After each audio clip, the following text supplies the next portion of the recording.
Felipe Luiz ganha nova dor de cabeça, dessa vez na lateral esquerda. Saiba toda a verdade sobre a transferência de Casemiro para o Flamengo. Venda de Lohan é confirmada e dívida de Thiago Maia sendo paga. Fala, Flagramável! Cheguei com os seus 10 minutinhos diários de Flamengo com muita informação e opinião de torcedor para torcedor. Então já deixa o seu like aí, já deixa a sua curtida nesse vídeo para dar aquela moral. Se você ainda não é inscrito no canal, eu te convido a se inscrever. É só clicar no botão abaixo aqui, inscreva-se totalmente de graça e assim você não perde as informações do dia a dia do Flamengo e ajuda o nosso canal a bater os primeiros 500 inscritos. Tá faltando pouco, você pode me ajudar nessa. E já sabe, compartilha esse vídeo para mandar para quem precisa saber dessas, ó. Vem comigo nessa resenha. Falando direto aqui, já da dor de cabeça, da nova dor de cabeça do Felipe Luiz, dessa vez na lateral esquerda. O clube informou nesta terça-feira, na parte da tarde, que o Ayrton Lucas sofreu um trauma no joelho esquerdo lá no Fla-Flu. Dessa forma, ele vem se queixando de muitas dores e na reapresentação ele não treinou em campo, ficou apenas fazendo fisioterapia. Ele ainda não está descartado totalmente para o jogo contra o Botafogo, mas ele vai ser reavaliado na manhã dessa quarta-feira, na manhã do jogo, no Ninho do Urubu, para verificar se tem condições de jogo. Caso o Felipe Luiz precise improvisar, ele vai contar com algum zagueiro, porque o terceiro lateral esquerdo do Flamengo, que teoricamente seria o Zé Wellington, ele foi dispensado para buscar outro clube. Então o Flamengo não tem lateral esquerdo se confirmar essa lesão ou se o Ayrton Lucas continuar com muitas dores. O Ayrton Lucas tem esse problema. O Alexandro já tem uma lesão constatada de grau 1 e o Vinha está com problema multiligamentar sem data para retorno. Nessa possibilidade de improvisar do Felipe Luiz, ele pode escalar o Danilo na função de lateral esquerdo, que ele já jogou assim na Juventus. Ele pode também adaptar o Léo Pereira, que já jogou como lateral esquerdo na era Tite. Então, existe essa possibilidade aí, de repente, da gente ver o Danilo jogando como titular, mas em outra posição. Tem torcedor que ainda não entende quando o Felipe Luiz diz que tem que rodar o elenco no Carioca. O Carioca não serve para nada, é só para realmente rodar o elenco, conhecer o elenco, testar coisas. É um campeonato que é legal a gente zoar os rivais, dizendo que a gente tem muito mais títulos que eles, mas ele não vale nada. Ele literalmente não vale nada. O campeão não tem premiação em dinheiro. Então, assim, o Flamengo não tem que se preocupar com o Carioca e realmente tem que poupar, tem que rodar o elenco. O Felipe Luiz tem que conhecer as suas peças. Não dá para ficar, porque, veja, a gente não tem nem 2 meses do ano completos e a gente já tem aí 2 lesões na lateral esquerda. Imagina se isso acontece às vésperas de uma oitava de Libertadores. Isso não pode acontecer. Então o Flamengo precisa fazer um levantamento de como está a condição dos jogadores e realmente precisa rodar o elenco nesses jogos menos importantes. O Flamengo aproveitou para divulgar um boletim médico desses lesionados todos. Um por um aqui, ó. Vou colocar para vocês. O Alexandro realizou um trabalho de fisioterapia no CT e, conforme planejado, dentro do estabelecido pelo departamento médico. Lembrando que ele tem uma lesão constatada de grau 1, é um grau tranquilo, ele pode resolver isso com gelo e fisioterapia. O Arrascaeta e o De La Cruz treinaram em campo nesta terça-feira, já tinham treinado na segunda, ou seja, folgaram no domingo, estão prontos aí para o jogo. Não sabemos ainda se vai ser titular ou não, porque a escalação o Felipe só divulga em cima da hora. O Ayrton Lucas se queixou dessas dores, né? Essa é a novidade nos lesionados. E aí a novidade aqui também nesses outros jogadores que estão parados há mais tempo. O Pedro está no 5º mês de recuperação após cirurgia de reconstrução ligamentar no joelho, está seguindo o planejamento estabelecido pelo departamento médico.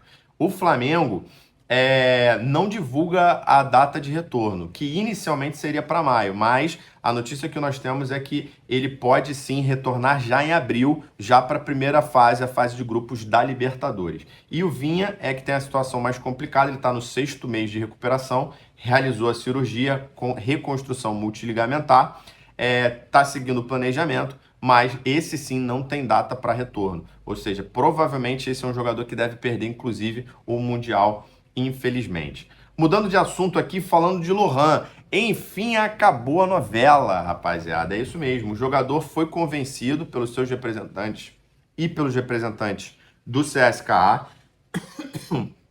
E o Flamengo conseguiu fechar a venda nos valores que nós já vimos divulgando. 8 milhões de euros por 80% do jogador.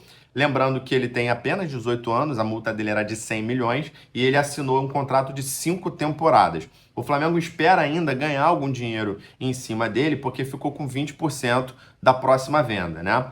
Inclusive, algumas pessoas da imprensa já entraram em contato com o presidente do Madureira e ele confirmou que o Flamengo comunicou a transferência do Lohan para o CSKA, né? Então, o Madureira vai receber 30% do valor do jogador, que é aí na casa de 2 milhões e 400 mil euros, que dá isso aí, mais de 14 milhões de reais. Para o Madureira vai ser muito importante. O Flamengo, repetindo, ficou com 20% desse jogador. Um outro jogador que pode render dinheiro para o Flamengo é o Thiago Maia, que está no Internacional, né? Segundo informação do jornalista Lucas Dias, o Santos pretende assumir a dívida que o Internacional tem com o Flamengo de 4 milhões de euros. Ou seja, além disso, né, assumir essa dívida, o Flamengo tem uma certa certeza de que vai receber o dinheiro, porque nos parece que a situação do Santos é melhor do que a do Internacional. Fora isso, o Santos vai oferecer mais 2 milhões e meio pelo jogador. Então, o Inter só tem a ganhar. Se livra da dívida, ainda ganha 2 milhões e meio. Essa transferência ela está acontecendo muito por conta do Neymar, então está todo mundo indo para o Santos, está todo mundo querendo jogar no Santos por conta disso. Inclusive, um jogador que o Botafogo estava quase fechando do Benfica, terminou fechando com o Santos agora também. Então é o poder Neymar, né? Não é só marketing, é também trazer bons jogadores. Ou seja, no total, o Thiago Maia seria vendido por 6 milhões e meio, né? E aí tá faltando só detalhes burocráticos para essa venda ser fechada. Para o Flamengo está de olho, porque para o Flamengo é muito bom, que é a certeza de que vai receber, apesar de estar sendo parcelado até 2027.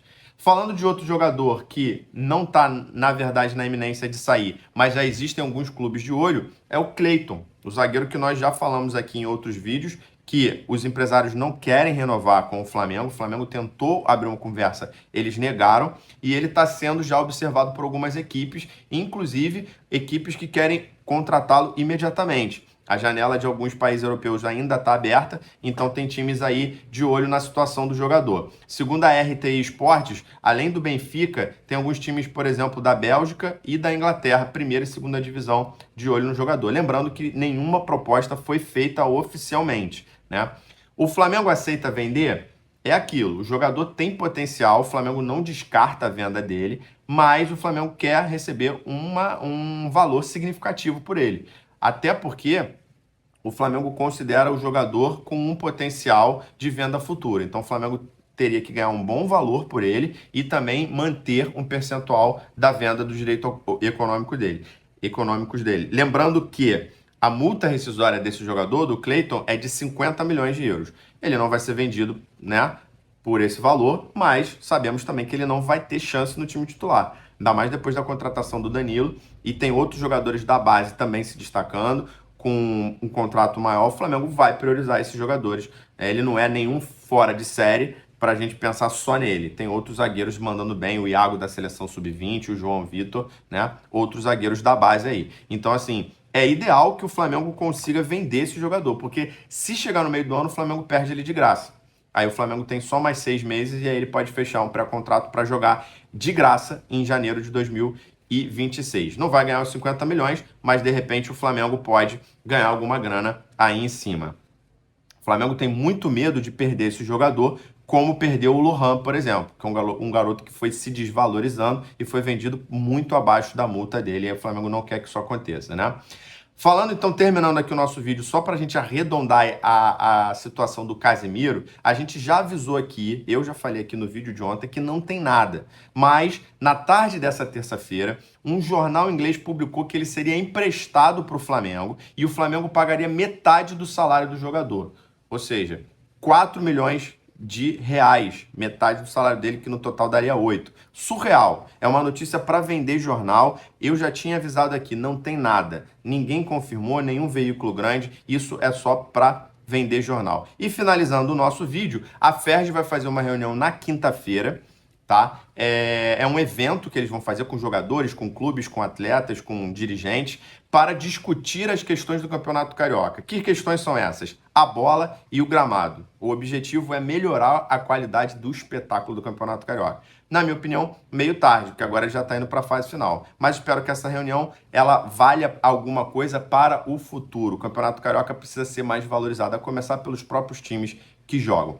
É isso, Flagramável. Se você gostou desse vídeo, já deixa o seu like, comenta o que você achou, deixa tudo nos comentários. Se você ainda não me segue, eu te convido a me seguir para não perder informações do dia a dia do Flamengo, com muita informação e opinião. E não deixa de compartilhar esse vídeo para algum flamenguista raiz, desses que gosta de uma resenha de torcedor para torcedor. Nos vemos no próximo vídeo, espero que com a vitória sobre o Botafogo. Abraço!